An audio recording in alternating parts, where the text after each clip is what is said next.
My name is Joseph Italiano. I'm from Harvard Medical School. I'm the chair of the Brinkhous Committee, and I'm here with Cristina Puy from the University of Oregon Health and Science Center. Can you tell me a little bit about the science you'll be presenting at the meeting?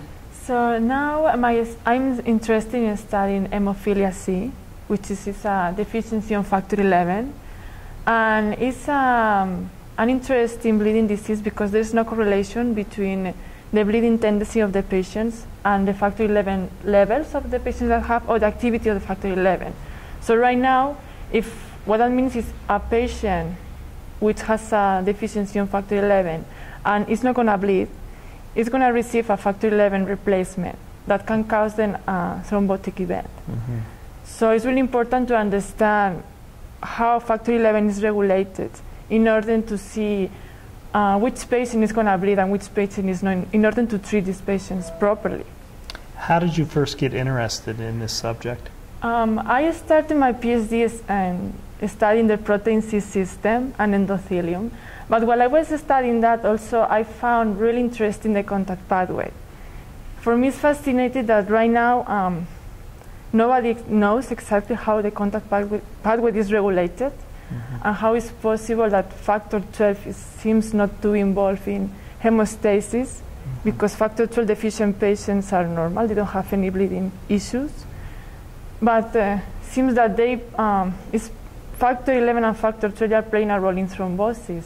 Mm-hmm. So I think there's a lot of questions there, there's a lot of research to do there. So. Yeah. So what was the major finding of the work you're going to present? So the main substrate of factor 11 is factor 9, everybody knows that. But I'm finding that factor 11 has other substrates that can bypass factor 9, and platelets are involved in regulation these pathways.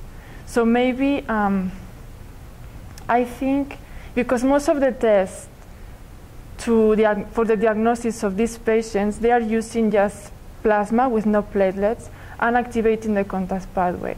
So I think if we introduce platelets in this chlorine test, maybe the diagnosis of these people is going to be better in order to detect which patient is going to bleed and which patient is not.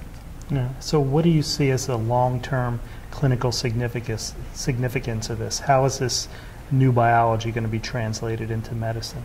I think that